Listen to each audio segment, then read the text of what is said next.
بسم اللہ الرحمن الرحیم۔ السلام علیکم۔ Welcome to A S novels in. کیسے ہیں آپ سب؟ امید ہے خیریت سے ہوں گے۔ پیش خدمت ہے ناول پیر کامل کی قسط نمبر 36۔ رمضان کی 4 تاریخ تھی جب ڈاکٹر سبت علی واپس آ گئے تھے۔ وہ رات کو کافی دیر سے آئے تھے اور سالار نے اس وقت انہیں ڈسٹرب کرنا مناسب نہیں سمجھا تھا۔ وہ رات کو ان کے پاس پہلے کی طرح جانا چاہتا تھا، مگر دوپہر کو خلاف توقع بینک میں ان کا فون آ گیا۔ سالار کے نکاح کے بعد یہ ان کا سالار سے تیسرا رابطہ تھا۔ وہ کچھ دیر اس کا حال احوال دریافت کرتے رہے، پھر انہوں نے اس سے کہا، سالار آپ آج رات کو نہ آئیں، شام کو آ جائیں، افطاری میرے ساتھ کریں۔ ٹھیک ہے، میں آ جاؤں گا، سالار نے حامی بھرتے ہوئے کہا۔ کچھ دیر ان کے درمیان مزید گفتگو ہوتی رہی، پھر ڈاکٹر سبت علی نے فون بند کر دیا۔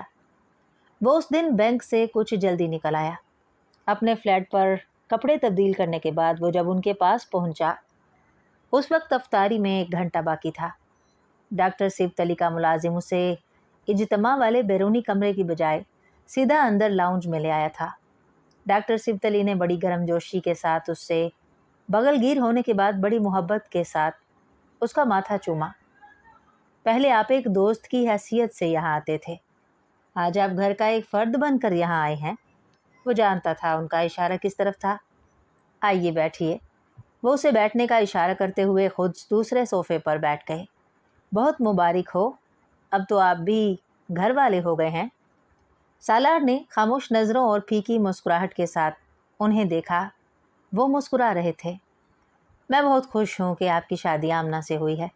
وہ میرے لیے میری چوتھی بیٹی کی طرح ہے، اور اس رشتے سے آپ بھی میرے داماد ہیں۔ سالار نے نظریں جھکا لی۔ اس کی زندگی میں امامہ ہاشم کا باب نہ لکھا ہوا ہوتا تو شاید ان کے منہ سے یہ جملہ سن کر وہ اپنے آپ پر فخر کرتا، مگر سارا فرق امامہ ہاشم تھی۔ سارا فرق وہی ایک لڑکی پیدا کر رہی تھی، وہ جو تھی اور نہیں تھی۔ ڈاکٹر سبت علی کچھ دیر اسے دیکھتے رہے، پھر انہوں نے کہا، آپ اتنے سالوں سے میرے پاس آ رہے ہیں، آپ نے کبھی مجھے یہ نہیں بتایا کہ آپ نکاح کر چکے ہیں، تب بھی نہیں جب 1-2 بار آپ سے شادی کا ذکر ہوا۔ سالار نے سر اٹھا کر انہیں دیکھا۔ میں آپ کو بتانا چاہتا تھا مگر وہ بات کرتے کرتے چپ ہو گیا۔ سب کچھ اتنا عجیب تھا کہ میں آپ کو کیا بتاتا، اس نے دل میں کہا۔ کب ہوا تھا آپ کا نکاح؟ ڈاکٹر سبت علی دھیمے لہجے میں پوچھ رہے تھے۔ 8.5 سال پہلے، جب میں 21 سال کا تھا، اس نے کسی شکست خوردہ معمول کی طرح کہا۔ پھر وہ آہستہ آہستہ انہیں سب کچھ بتاتا گیا۔ ڈاکٹر سبت علی نے ایک بار بھی اسے نہیں ٹوکا تھا۔ اس کے خاموش ہونے کے بعد بھی بہت دیر تک وہ چپ رہے تھے۔ بہت دیر بعد انہوں نے اس سے کہا تھا، آمنہ بہت اچھی لڑکی ہے اور وہ خوش قسمت ہے کہ اسے ایک صالح مرد ملا ہے۔ ان کی بات سالار کو ایک چابک کی طرح لگی۔ صالح؟ میں صالح نہیں ہوں ڈاکٹر صاحب، میں تو اسفل السافلین ہوں۔ آپ مجھے جانتے ہوتے تو میرے لیے کبھی یہ لفظ استعمال نہ کرتے، نہ اس لڑکی کے لیے میرا انتخاب کرتے جسے آپ اپنی بیٹی کی طرح سمجھتے ہیں۔ ہم سب اپنی زندگی کے کسی نہ کسی مرحلے پر زمانہ جاہلیت سے ضرور گزرتے ہیں۔ بعض گزر جاتے ہیں، بعض ساری زندگی اسی زمانے میں گزار دیتے ہیں۔ آپ اس میں سے گزر چکے ہیں۔ آپ کا پچھتاوا بتا رہا ہے کہ آپ گزر چکے ہیں۔ میں آپ کو پچھتاوے سے روکوں گا نہ توبہ اور دعا سے۔ آپ پر فرض ہے کہ آپ اپنی ساری زندگی یہ کریں، مگر اس کے ساتھ ساتھ یہ شکر بھی ادا کریں کہ آپ نفس کی تمام بیماریوں سے چھٹکارا پا چکے ہیں۔ اگر دنیا آپ کو اپنی طرف نہیں کھینچتی، اگر اللہ کے خوف سے آپ کی آنکھوں میں آنسو آ جاتے ہیں، اگر دوزخ کا تصور آپ کو ڈراتا ہے، اگر آپ اللہ کی عبادت اس طرح کرتے ہیں جس طرح کرنی چاہیے، اگر نیکی آپ کو اپنی طرف راغب کرتی ہے اور برائی سے آپ رک جاتے ہیں، تو پھر آپ صالح ہیں۔ کچھ صالح ہوتے ہیں، کچھ صالح بنتے ہیں۔ صالح ہونا خوش قسمتی کی بات ہے۔ صالح بننا 2 دھاری تلوار پر چلنے کے برابر ہے۔ اس میں زیادہ وقت لگتا ہے، اس میں زیادہ تکلیف سہنی پڑتی ہے۔ میں اب بھی یہی کہتا ہوں، آپ صالح ہیں کیونکہ آپ صالح بنے ہیں، اللہ آپ سے بڑے کام لے گا۔ سالار کی آنکھوں میں نمی آ گئی۔ انہوں نے ایک بار پھر امامہ ہاشم کے بارے میں کچھ نہیں پوچھا، کچھ نہیں کہا تھا۔ کیا اس کا مطلب تھا کہ وہ ہمیشہ کے لیے اس کی زندگی سے نکل گئی؟ کیا اس کا مطلب تھا کہ وہ آئندہ بھی کبھی اس کی زندگی میں نہیں آئے گی؟ اسے اپنی زندگی آمنہ کے ساتھ ہی گزارنی پڑے گی۔ اس کا دل ڈوبا۔ وہ ڈاکٹر صاحب کے منہ سے امامہ کے حوالے سے کوئی تسلی، کوئی دلاسا، کوئی امید چاہتا تھا۔ ڈاکٹر صاحب خاموش تھے۔ وہ چپ چاپ انہیں دیکھتا رہا۔ میں آپ کے لیے اور آمنہ کے لیے بہت دعا کروں گا، بلکہ میں بہت دعا کر کے آیا ہوں خانہ کعبہ میں روضہ رسول صلی اللہ علیہ وآلہ وسلم پر۔ وہ لندن سے واپسی پر عمرہ کر کے آئے تھے۔ سالار نے سر جھکا لیا۔ دور اذان کی آواز آ رہی تھی۔ ملازم افطاری کے لیے میز تیار کر رہا تھا۔ اس نے بوجھل دل کے ساتھ ڈاکٹر سبت علی کے ساتھ بیٹھ کر روزہ افطار کیا۔ پھر وہ اور ڈاکٹر سبت علی نماز پڑھنے کے لیے قریبی مسجد میں چلے گئے۔ وہاں سے واپسی پر اس نے ڈاکٹر سبت علی کے ہاں کھانا کھایا اور پھر اپنے فلیٹ پر واپس آ گیا۔ کل میرے ساتھ سیدہ اماں کے ہاں چل سکتے ہو؟ اس نے ڈاکٹر سبت علی کے گھر سے واپسی کے بعد 10 بجے کے قریب فرقان کو فون کیا۔ فرقان ہاسپٹل میں تھا، اس کی نائٹ ڈیوٹی تھی۔ ہاں کیوں نہیں، کوئی خاص کام ہے؟ میں آمنہ سے کچھ باتیں کرنا چاہتا ہوں۔ فرقان کچھ دیر بول نہیں سکا۔ سالار کا لہجہ بہت ہموار تھا۔ وہاں کسی تلخی کے کوئی آثار نہیں تھے۔ کیسی باتیں؟ کوئی تشویشناک بات نہیں ہے، سالار نے جیسے اسے تسلی دی۔ پھر بھی فرقان نے اصرار کیا۔ تم پھر امامہ کے بارے میں بات کرنا چاہتے ہو؟ تم پہلے مجھے یہ بتاؤ کہ میرے ساتھ چلو گے؟ سالار نے اس کی بات کا جواب دینے کی بجائے پوچھا۔ ہاں چلوں گا۔ تو پھر میں تمہیں کل ہی بتاؤں گا کہ مجھے اس سے کیا بات کرنی ہے۔ اس سے پہلے کہ فرقان کچھ کہتا فون بند ہو گیا۔ تم اس سے امامہ کے بارے میں بات کرنا چاہتے ہو؟ فرقان نے گاڑی ڈرائیو کرتے ہوئے سالار سے پوچھا۔ نہیں، صرف امامہ کے بارے میں نہیں، اور بھی بہت سی باتیں ہیں جو میں کرنا چاہتا ہوں۔ فار گاڈ سیک سالار، گڑے مردے اکھاڑنے کی کوشش مت کرو، فرقان نے ناراضی سے کہا۔ اس کو میری ترجیحات اور مقاصد کا پتہ ہونا چاہیے۔ اب اسے ساری زندگی گزارنی ہے میرے ساتھ۔ سالار نے اس کی ناراضی کی پرواہ کیے بغیر کہا۔ پتہ چل جائے گا اسے، سمجھدار لڑکی ہے وہ، اور اگر کچھ بتانا ہی ہے تو گھر لا کر بتانا۔ وہاں پینڈورا باکس کھول کر مت بیٹھنا۔ گھر لا کر بتانے کا کیا فائدہ جب اس کے پاس واپسی کا کوئی راستہ ہی نہ ہو؟ میں چاہتا ہوں وہ میری باتوں کو سنے، سمجھے، سوچے اور پھر کوئی فیصلہ کرے۔ اب کوئی فیصلہ نہیں کر سکتی وہ۔ تمہارا اور اس کا نکاح ہو چکا ہے، رخصتی تو نہیں ہوئی، اس سے کیا فرق پڑتا ہے؟ کیوں نہیں پڑتا؟ اگر اس کو میری بات پر اعتراض ہوا تو وہ اس رشتے کے بارے میں نظر ثانی کر سکتی ہے، سالار نے سنجیدگی سے کہا۔ فرقان نے چبھتی ہوئی نظروں سے اسے دیکھا۔ اور اس نظر ثانی کے لیے تم کس کے حقائق اور دلائل پیش کرنے والے ہو اس کے سامنے؟ میں اسے صرف چند باتیں بتانا چاہتا ہوں جس کا جاننا اس کے لیے ضروری ہے، سالار نے دو ٹوک انداز میں کہا۔ وہ ڈاکٹر سبت علی کی رشتہ دار ہے، میں اس حوالے سے اس کی بہت عزت کرتا ہوں۔ ڈاکٹر صاحب نے مجھ سے نہیں کہا ہوتا تو یہ رشتہ قائم بھی نہ ہوتا، لیکن میں… فرقان نے اس کی بات کاٹ دی۔ ٹھیک ہے، تم کو اس سے جو کہنا ہے کہہ لینا، لیکن امامہ کے ذکر کو ذرا کم ہی رکھنا، کیونکہ وہ اگر کسی بات سے ہرٹ ہوئی تو وہ یہی بات ہوگی۔ باقی چیزوں کی پرواہ وہ شاید نہ کرے۔ آفٹر آل، دوسری بیوی ہونا یا کہلانا آسان نہیں ہوتا۔ فرقان نے اسے سمجھانے کی کوشش کی۔ اور میں چاہتا ہوں وہ یہ بات محسوس کرے، سوچے اس کے بارے میں۔ ابھی تو کچھ بھی نہیں بگڑا۔ تم کہتے ہو وہ خوبصورت ہے، پڑھی لکھی ہے، اچھی فیملی سے تعلق ہے اس کا۔ فرقان نے ایک بار پھر اس کی بات کاٹی۔ ختم کرو اس موضوع کو سالار۔ تم کو اس سے جو کچھ کہنا ہے، اسے جو سمجھانا ہے، جا کر کہہ لینا۔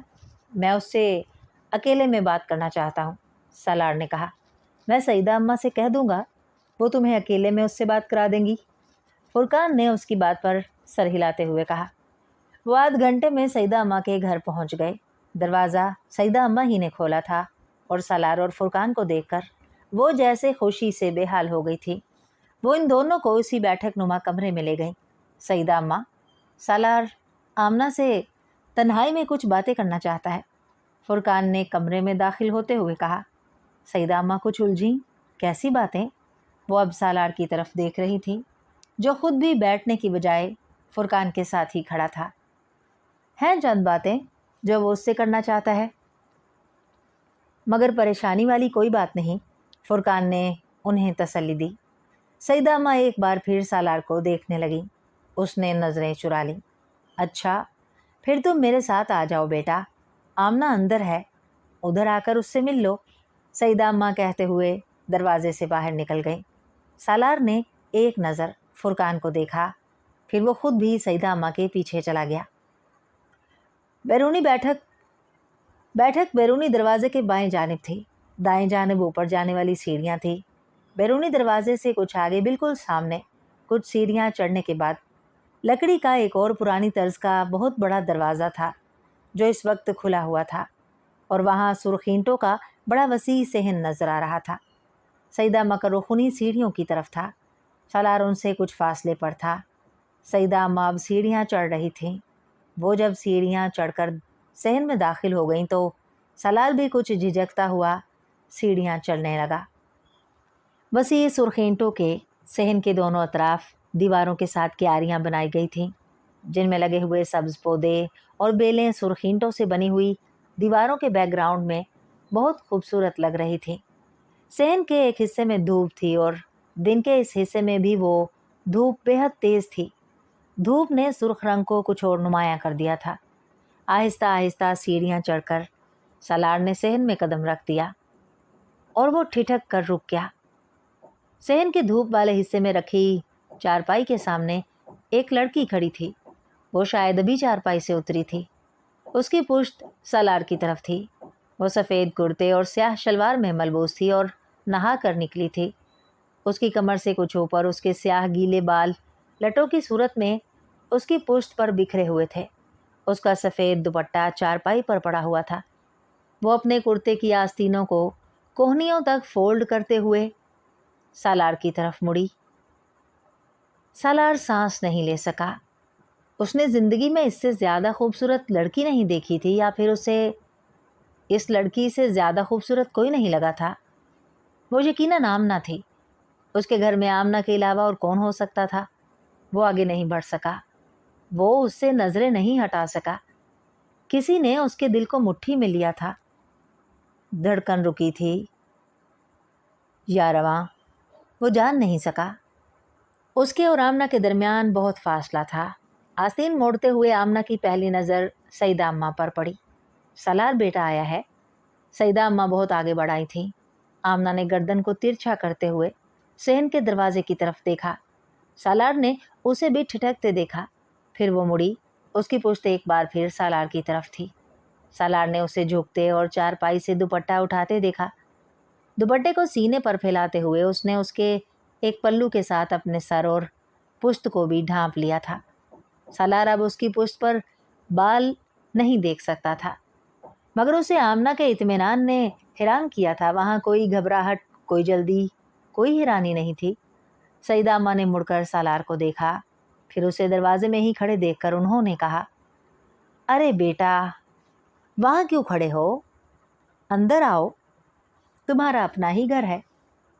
आमना ने दुपट्टा ओढ़ने के बाद मुड़कर उसे एक बार फिर देखा था। वह अब भी उसे ही देख रहा था, पलकें झपकाए बगैर, दम बखुद, बेहिस हरकत। आमना के चेहरे पर एक रंग आकर गुजर गया। वो अब आगे आ गया था। ये आमना है, मेरी बेटी। सईदा अम्मा ने उसके करीब आने पर तारुफ कराया। अस्सलामु अलैकुम, सालार ने आमना को कहते सुना। वो कुछ बोल नहीं सका।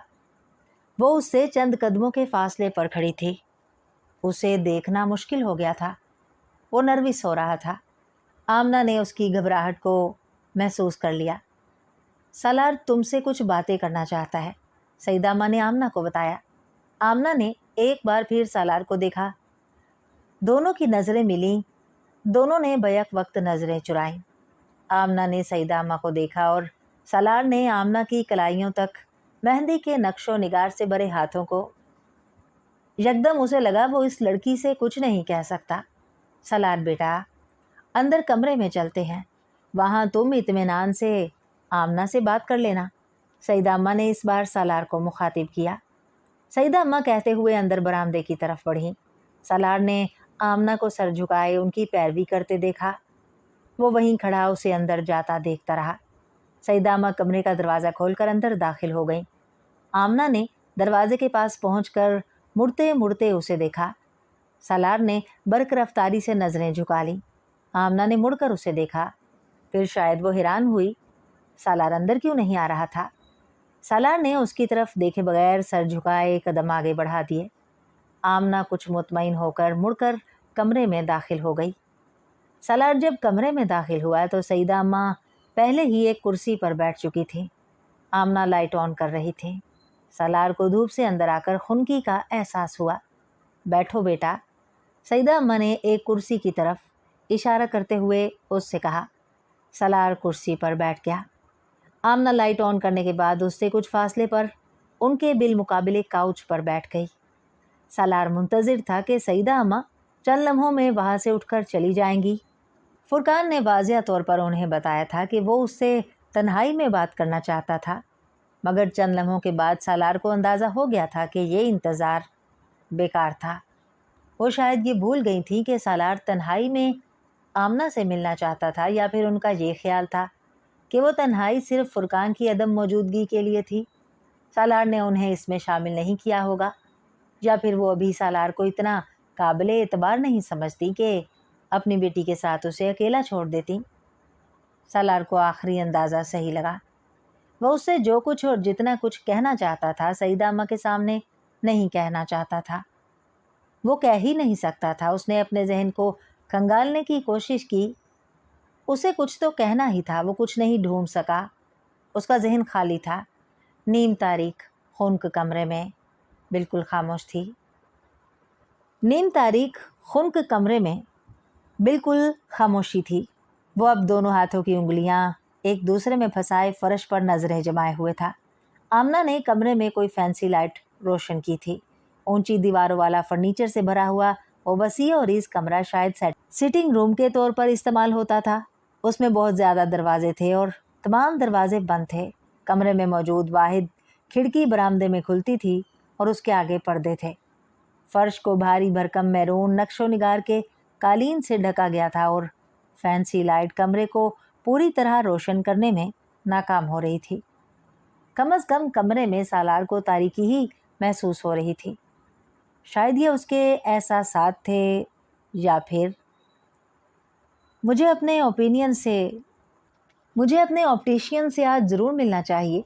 करीब के साथ साथ शायद मेरी दूर की नज़र भी कमज़ोर हो गई है, सालार ने मायूसी से सोचा। सेंट्रल टेबल के दूसरी तरफ बैठी आमना को वो देख नहीं पा रहा था। उसने एक बार फिर कालीन पर नज़र जमा दी। फिर उसने यकदम आमना को उठते देखा। वो दीवार के पास जाकर कुछ और लाइट्स ऑन कर रही थी। कमरा ट्यूबलाइट की रोशनी में जगमगा उठा। फैंसी लाइट बंद हो गई। सालार हैरान हुआ, आमना ने पहले ट्यूबलाइट ऑन क्यों नहीं की थी। फिर अचानक उसे एहसास हुआ वो भी नर्वस थी। आमना दोबारा फिर उसके सामने काउच पर आकर नहीं बैठी। वो उससे कुछ फासले पर सईदा अम्मा के पास एक कुर्सी पर बैठ गई। सालार ने इस बार उसे देखने की कोशिश नहीं की। वो उसी तरह कालीन को घूरता रहा। सईदा अम्मा का सब्र बिलाखिर जवाब दे गया। कुछ देर बाद उन्होंने खंखार कर सालार को मतवजा किया। करो बेटा वो बातें जो तुमने आमना से तन्हाई में करनी थी। उन्होंने सालार को बड़े प्यार से याद दिलाया। इतनी देर से चुप बैठे हो, मेरा तो दिल होल रहा है। सालार ने एक गहरा सांस लिया। फिर सईदा अम्मा और आमना को बारी बारी देखा। कुछ नहीं, मैं बस इन्हें देखना चाहता था, उसने अपने लहजे को हतुल इम्कान हमवार रखते हुए कहा। सईदा अम्मा के चेहरे पर बशाशत आ गई। तो इतनी सी बात थी और फुरकान ने मुझे डरा ही दिया। हाँ हाँ ज़रूर देखो, क्यों नहीं, बीवी है तुम्हारी। वो उठकर खड़ा हो गया। आप इनसे कह दें कि सामान पैक कर लें, मैं बाहर इंतज़ार करता हूँ। वो दरवाजे की तरफ बढ़ता हुआ सईदा अम्मा से बोला। आमना ने चौंक कर उसे देखा। सईदा अम्मा भी हैरानी से उसे देख रही थी। मगर बेटा, तुम तो सिर्फ कुछ बातें करना चाहते थे इससे, फिर रुखसती। मेरा मतलब है, मैं चाहती थी बाकायदा रुखसत करूं। और सालार ने नरमी से सईदा अम्मा की बात काटी। आप ये समझ लें कि मैं बाकायदा रुखसत करवाने के लिए ही आया हूँ। सईदा अम्मा कुछ देर उसका चेहरा देखती रहीं, फिर बोली, ठीक है बेटा, तुम अगर ऐसा चाहते हो तो ऐसा ही सही, मगर अफ्तार के लिए रुको, चंद घंटे ही बाकी हैं, खाना तो खा कर जाओ। नहीं, मुझे और फुरकान को कुछ काम है, मैं उसे सिर्फ 1 घंटे के लिए लेकर आया था, ज़्यादा देर रुकना मुमकिन नहीं है मेरे लिए, वो खड़े खड़े कह रहा था। लेकिन अम्मा, मुझे तो सामान पैक करने में बहुत देर लगेगी। आमना ने वहीं कुर्सी पर बैठे हुए पहली बार सारी गुफ्तगू में हिस्सा लिया। सालार ने मुड़कर उसे देखे बगैर सईदा अम्मा से कहा, सईदा अम्मा, आप इनसे कहें कि ये आराम से पैकिंग कर लें, मैं बाहर इंतज़ार कर लूँगा, जितनी देर ये चाहें। वो अब कमरे से निकल गया था। फुरकान ने हैरानी से सालार को देखा। वो बैठक में दाखिल हो रहा था। तुम इतनी जल्दी वापस आ गए? मैं तो सोच रहा था तुम खासी देर के बाद वापस आओगे। सालार जवाब में कुछ कहने की बजाय बैठ गया। फुरकान ने उसके चेहरे को गौर से देखा। खैरियत है? हाँ। आमना से मुलाकात हुई? हाँ। फिर क्या? चलें? नहीं। क्यों? मैं आमना को साथ लेकर जा रहा हूँ। क्या? फुरकान भौन चक्का रह गया। तुम तो उससे बात करने के लिए आए थे। सालार जवाब देने की बजाय अजीब सी नज़रों से उसे देखने लगा। ये यकदम रुखसती का क्यों सोच लिया? बस सोच लिया। इस बार फुरकान ने उसे उलझी हुई नज़रों से देखा। 2 घंटे के बाद आमना जब फुरकान और सालार के साथ सालार के फ्लैट पर पहुंची, तब अफ्तार में ज़्यादा वक्त नहीं था। सालार ने अफ्तारी का सामान रास्ते से ले लिया था। फुरकान उन दोनों को अफ्तारी के लिए अपने फ्लैट पर ले जाना चाहता था, मगर सालार इस पर रजामंद नहीं हुआ। फुरकान ने अपनी बीवी को भी सालार के फ्लैट पर बुलवा लिया। अफ्तारी के लिए टेबल फुरकान की बीवी ने ही तैयार किया था। आमना ने मदद करने की कोशिश की थी, जिसे फुरकान और उसकी बीवी ने रद्द कर दिया। सालार ने मुदाखलत नहीं की थी। वो मोबाइल लेकर बालकोनी में चला गया। लाउंज में बैठे खिड़कियों के शीशों के पार आमना ने उसे बालकोनी में टहलते मोबाइल पर किसी से बात करते देखा। वो बहुत संजीदा नज़र आ रहा था। उसने सईदा अम्मा के घर से अपने फ्लैट तक एक बार भी उसे मुखातिब नहीं किया था। ये सिर्फ फुरकान था जो वक्तन फ़वक्तन उसे मुखातिब करता रहा था, और अब भी यही हो रहा था। सालार ने वो खामोशी अफ्तार की मेज़ पर भी नहीं तोड़ी। फुरकान और उसकी बीवी ही आमना को मुख्तलिफ़ चीज़ें सर्व करते रहे। आमना ने उसकी खामोशी और सर्द मोहरी को महसूस कर लिया था। अफ्तार के बाद वो फुरकान के साथ मगरिब की नमाज के लिए निकल आया था। फुरकान को मगरिब की नमाज पढ़ने के बाद हॉस्पिटल जाना था। मस्जिद से निकलकर फुरकान के साथ कार पार्किंग की तरफ आते हुए फुरकान ने उससे कहा, तुम बहुत ज़्यादा खामोश हो। सालार ने एक नज़र उसे देखा, मगर कुछ कहे बगैर चलता रहा। क्या तुम्हें कुछ कहना है? वो मुसलसल उसकी खामोशी को तोड़ने की कोशिश कर रहा था। सालार ने सर उठाकर आसमान को देखा। मगरिब के वक्त ही धुंध नमूदार होने लगी थी। एक गहरा सांस लेकर उसने फुरकान को देखा। नहीं, मुझे कुछ नहीं कहना। चंद लम्हे साथ चलने के बाद फुरकान ने उसे बड़बड़ाते सुना, मैं आज कुछ भी कहने के काबिल नहीं हूँ। फुरकान को बेख्तियार उस पर तरस आया। साथ चलते चलते उसने सालार का कंधा थपथपाया। मैं तुम्हारे एहसासात समझ सकता हूँ, मगर ज़िंदगी में ये सब होता रहता है। तुम इमामा के लिए जो कुछ कर सकते थे तुमने किया, जितना इंतज़ार कर सकते थे तुमने किया। 8-9 साल कम नहीं होते। अब तुम्हारी किस्मत में अगर यही लड़की है तो हम या तुम क्या कर सकते हैं? सालार ने बेतासुर नज़रों से उसे देखा। इस घर में आना इमामा का मुकद्दर नहीं था, आमना का मुकद्दर था। सो वो आ गई। उससे निकाह हुए 7 दिन हुए हैं और 8वें दिन वो यहाँ है।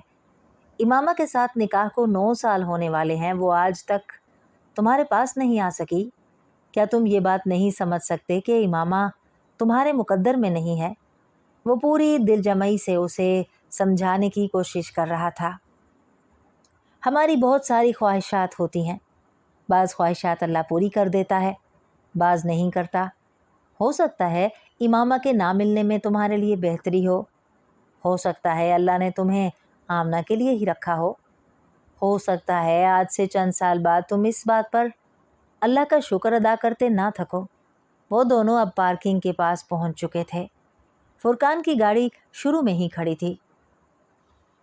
میں نے اپنی زندگی میں ایسا کوئی انسان نہیں دیکھا جس کی ہر خواہش پوری ہو، جس نے جو چاہا ہو پا لیا ہو۔ پھر شکوہ کس بات کا؟ آمنہ کے ساتھ ایک اچھی زندگی گزارنے کی کوشش کرو۔ وہ دونوں اب گاڑی کے پاس پہنچ چکے تھے۔ فرقان نے ڈرائیونگ سیٹ کا دروازہ کھولا، مگر بیٹھنے سے پہلے اس نے سالار کے دونوں کندھوں پر ہاتھ رکھتے ہوئے باری باری اس کے دونوں گالوں کو نرمی سے چوما۔ تمہیں یاد رکھنا چاہیے کہ تم نے ایک نیکی کی ہے، اور اس نیکی کا اجر اگر تمہیں یہاں نہیں ملے گا تو اگلی دنیا میں مل جائے گا۔ وہ اب سالار کے چہرے کو اپنے دونوں ہاتھوں میں لیے ہوئے کہہ رہا تھا۔ سالار سر کو ہلکا سا خم کر کے تھوڑا سا مسکرایا۔ فرقان نے ایک گہرا سانس لیا۔ آج کے دن یہ پہلی مسکراہٹ تھی جو اس نے سالار کے چہرے پر دیکھی تھی۔ اس نے خود بھی مسکراتے ہوئے سالار کی پشت تھپ تھپائی اور ڈرائیونگ سیٹ پر بیٹھ گیا۔ سالار نے گاڑی کا دروازہ بند کر دیا۔ فرقان اگنیشن میں چابی لگا رہا تھا جب اس نے سالار کو کھڑکی کا شیشہ انگلی سے بجاتے دیکھا۔ فرقان نے شیشہ نیچے گرا دیا۔ تم کہہ رہے تھے کہ تم نے آج تک کوئی ایسا انسان نہیں دیکھا جس نے جس چیز کی بھی خواہش کی ہو اسے مل گئی ہو۔ سالار کھڑکی پر جھکے پرسکون آواز میں اس سے کہہ رہا تھا۔ فرقان نے الجھی ہوئی نظروں سے اسے دیکھا۔ وہ بے حد پرسکون اور مطمئن نظر آ رہا تھا۔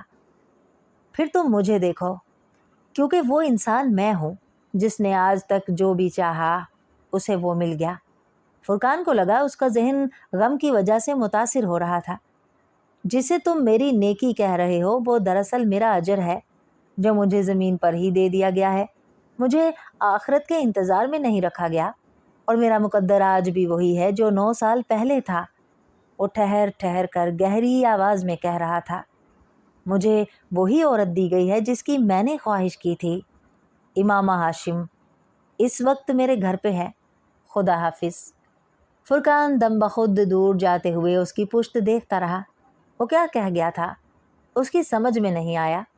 شاید میں ٹھیک سے اس کی بات نہیں سن پایا، یا پھر شاید اس کا دماغ خراب ہو گیا ہے، یا پھر شاید اس نے صبر کر لیا ہے۔ امامہ ہاشم؟ سالار اب بہت دور نظر آ رہا تھا۔ لاہور پہنچنے کے بعد اس کے لیے اگلا مرحلہ کسی کی مدد حاصل کرنا تھا، مگر کس کی؟ وہ ہاسٹل نہیں جا سکتی تھی۔ وہ جویریہ اور باقی لوگوں سے رابطہ نہیں کر سکتی تھی، کیونکہ اس کے گھر والے اس کے دوستوں سے واقف تھے اور چند گھنٹوں میں وہ اسے لاہور میں ڈھونڈنے والے تھے، بلکہ ہو سکتا ہے اب تک اس کی تلاش شروع ہو چکی ہو، اور اس صورتحال میں ان لوگوں سے رابطہ کرنا خطرے سے خالی نہیں تھا۔ اس کے لیے صبیحہ کی صورت میں واحد آپشن رہ جاتا تھا، مگر وہ اس بات سے واقف نہیں تھی کہ وہ ابھی پشاور سے واپس آئی تھی یا نہیں۔ صبیحہ کے گھر پر ملازم کے سوا اور کوئی نہیں تھا۔ وہ لوگ ابھی پشاور میں ہی تھے۔ واپس کب آئیں گے؟ اس نے ملازم سے پوچھا۔ وہ اسے جانتا تھا۔ کیا آپ کے پاس وہاں کا نمبر ہے؟ اس نے قدرے مایوسی کے عالم میں پوچھا۔ جی، وہاں کا نمبر میرے پاس ہے، ملازم نے اس سے کہا۔ وہ آپ مجھے دے دیں، میں فون پر اس سے بات کرنا چاہتی ہوں۔ اسے کچھ تسلی ہوئی۔ ملازم اسے اندر لے آیا۔ ڈرائنگ روم میں اسے بٹھا کر اس نے وہ نمبر لا دیا۔ اس نے موبائل پر وہیں بیٹھے بیٹھے صبیحہ کو رنگ کیا۔ فون پشاور میں گھر کے کسی فرد نے اٹھایا تھا اور اسے بتایا کہ صبیحہ باہر گئی ہوئی ہے۔ امامہ نے فون بند کر دیا۔ صبیحہ سے میری بات نہیں ہو سکی، میں کچھ دیر بعد اسے دوبارہ فون کروں گی، اس نے پاس کھڑے ملازم سے کہا۔ تب تک میں یہیں بیٹھوں گی۔ ملازم سر ہلاتے ہوئے چلا گیا۔ اس نے 1 گھنٹے کے بعد دوبارہ صبیحہ کو فون کیا۔ وہ اس کی کال پر حیران تھی۔ اس نے مختصر طور پر اپنا گھر چھوڑانے کے بارے میں بتایا۔ اس نے اسے سالار سے اپنے نکاح کے بارے میں نہیں بتایا، کیونکہ وہ نہیں جانتی تھی صبیحہ اس سارے معاملے کو کس طرح دیکھے گی۔ امامہ، تمہارے لیے سب سے بہتر یہ ہے کہ تم اس معاملے میں کورٹ سے رابطہ کرو، تبدیلی مذہب کے حوالے سے پروٹیکشن مانگو، صبیحہ نے اس کی ساری گفتگو سننے کے بعد کہا۔ मैं ये नहीं करना चाहती। क्यों? सबीहा, मैं पहले ही इस मसले के बारे में बहुत सोच चुकी हूँ। तुम मेरे बाबा की पोजीशन और असर और रसूख से वाकिफ़ हो। प्रेस तो तूफ़ान उठा देगी। मेरी फैमिली को बहुत सारी परेशानियों का सामना करना पड़ेगा। मैं ये तो नहीं चाहती कि मेरे घर पर पथराव हो, मेरी वजह से मेरे घर वालों की ज़िंदगी को ख़तरा हो। और आज तक जितनी लड़कियों ने इस्लाम कबूल करके कोर्ट प्रोटेक्शन लेने की कोशिश की है, उनके साथ क्या हुआ है? कोर्ट दारुल अमान भिजवा देती है, वो जेल भिजवाने के मुतरादिफ है। केस का फ़ैसला कितनी देर तक हो कुछ पता नहीं। घर वाले एक के बाद एक केस फाइल करते रहते हैं। कितने साल इस तरह गुजर जाएंगे कुछ पता नहीं होता। अगर किसी को कोर्ट आज़ाद रहने की इजाज़त दे भी दे तो वो लोग इतने मसले खड़े करते रहते हैं कि बहुत सारी लड़कियां वापस घर वालों के पास चली जाती हैं। मैं ना तो दारुल अमान में अपनी ज़िंदगी बर्बाद करना चाहती हूँ, ना ही लोगों की नज़रों में आना चाहती हूँ। मैंने खामोशी के साथ घर छोड़ा है और मैं इसी खामोशी के साथ अपनी ज़िंदगी गुजारना चाहती हूँ। मैं तुम्हारी बात समझ सकती हूँ इमामा, लेकिन मसाइल तो तुम्हारे लिए अभी भी खड़े किए जाएंगे।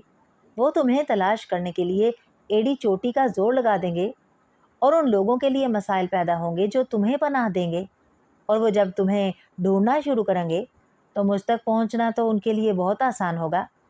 तुम्हारी मदद करके मुझे बहुत खुशी होगी, मगर मेरे अब्बू यही चाहेंगे कि मदद छुप कर करने की बजाय खुलकर की जाए, और कोर्ट इस मामले में यकीनन तुम्हारे हक में अपना फ़ैसला देगा। तुम अभी मेरे घर पर ही रहो।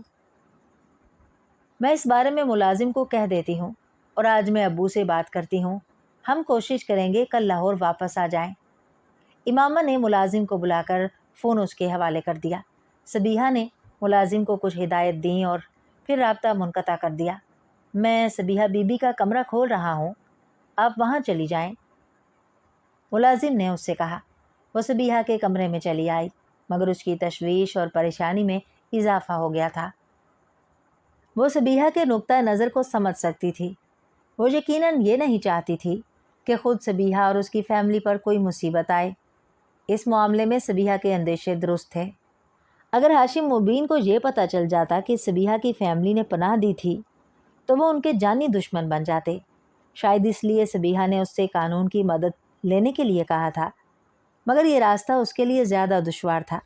जमात के इतने बड़े लीडर की बेटी का इस तरह मज़हब छोड़ देना पूरी जमात के मुंह पर तमांचे के मुतरादिफ था, और वो जानते थे कि इससे पूरे मुल्क में जमात और ख़ुद उसके ख़ानदान को कितनी ज़िक पहुँचेगी, और इस बेइज्जती से बचने के लिए किस हद तक जा सकते थे। इमामा जानती नहीं थी, मगर अंदाज़ा कर सकती थी। वो सबीहा के कमरे में दाखिल हो रही थी जब उसके जहन में एक धमाके के साथ सैयदा मरियम सिब्तली का ख्याल आया था। वो सबीहा की दोस्त और क्लास फेलो थी। वो उससे कई बार मिलती रही थी। एक बार सबीहा के घर पर ही मरियम को उसके कबूल इस्लाम का पता चला था। वो शायद सबीहा की वाहिद दोस्त थी जिसे सबीहा ने इमामा के बारे में बता दिया था, और मरियम बहुत हैरान नज़र आई थी। तुम्हें अगर कभी मेरी किसी मदद की ज़रूरत हुई तो मुझे ज़रूर बताना, बल्कि बिला झिझक मेरे पास आ जाना, उसने बड़ी गर्मजोशी के साथ इमामा से हाथ मिलाते हुए कहा। बाद में भी इमामा से होने वाली मुलाकातों में वो हमेशा उससे इसी गर्मजोशी के साथ मिलती रही थी। वो नहीं जानती थी कि उसे इसका क्यों ख्याल आया था, वो किस हद तक इसकी मदद कर सकती थी, मगर इस वक्त उसने उससे भी राब्ता करने का फ़ैसला किया। उसने मोबाइल से फ़ोन करना चाहा, मगर मोबाइल की बैटरी ख़त्म हो चुकी थी। उसने उसे रिचार्ज करने के लिए लगाया और ख़ुद लाउंज में आकर अपनी डायरी से मरियम का नंबर डायल करने लगी। फ़ोन डॉक्टर सिब्त ने उठाया था। मैं मरियम से बात करना चाहती हूँ, मैं उनकी दोस्त हूँ, उसने अपना तारुफ करवाया। उसने पहली बार मरियम को फ़ोन किया था। मैं बात करवाता हूँ, उन्होंने फ़ोन होल्ड रखने का कहा। कुछ सेकंड्स के बाद इमामा ने दूसरी तरफ मरियम की आवाज़ सुनी। हेलो हेलो मरियम, मैं इमामा बात कर रही हूँ। इमामा? इमामा हाशिम? मरियम ने हैरानी से पूछा। हाँ, मुझे तुम्हारी मदद की ज़रूरत है। वो उसे अपने बारे में बताती गई। दूसरी तरफ मुकम्मल खामोशी थी। जब उसने बात ख़त्म की तो मरियम ने कहा, तुम इस वक्त कहाँ हो? मैं सबीहा के घर पर हूँ। मगर सबीहा के घर पर कोई नहीं है। सबीहा पेशावर है। सबीहा पेशावर में है। اس نے سبیحہ کے ساتھ ہونے والی گفتگو کے بارے میں اسے نہیں بتایا۔ تم وہیں رہو، میں ڈرائیور کو بھجواتی ہوں، تم اپنے سامان لے کر اس کے ساتھ آ جاؤ، میں اتنی دیر میں اپنے امی اور ابو سے بات کرتی ہوں۔ اس نے فون بند کرتے ہوئے کہا۔ یہ صرف اتفاق تھا کہ اس نے ڈاکٹر سبت کے گھر کی جانے والی کال سالار کے موبائل سے نہیں کی تھی، ورنہ سکندر عثمان ڈاکٹر سبت علی کے گھر بھی پہنچ جاتے، اور اگر امامہ کو یہ خیال آ جاتا کہ وہ موبائل کے بل سے اسے ٹریس آؤٹ کرنے کی کوشش کریں گے تو وہ لاہور آ کر ایک بار بھی موبائل استعمال نہ کرتی۔ یہ ایک اور اتفاق تھا کہ ڈاکٹر سبت نے اپنے آفس کی گاڑی اور ڈرائیور کو اسے لینے کے لیے بھجوایا تھا، ورنہ سبیحہ کا ملازم مریم کی گاڑی اور ڈرائیور کو پہچان لیتا، کیونکہ مریم اکثر وہاں آیا کرتی تھی، اور سبیحہ کے ساتھ ساتھ وہ لوگ بھی یہ جان جاتے کہ وہ سبیحہ کے گھر سے کہاں گئی تھی۔ آدھ گھنٹے بعد ملازم نے ایک گاڑی کے آنے کی اطلاع دی۔ وہ اپنا بیگ اٹھانے لگی۔ کیا آپ جا رہی ہیں؟ ہاں، مگر سبیحہ بی بی تو کہہ رہی تھی کہ آپ یہیں رہیں گی۔ نہیں، میں جا رہی ہوں، اگر سبیحہ کا فون آئے تو آپ اسے بتا دیں کہ میں چلی گئی ہوں۔ اس نے دانستہ طور پر اسے یہ نہیں بتایا کہ وہ مریم کے گھر جا رہی تھی۔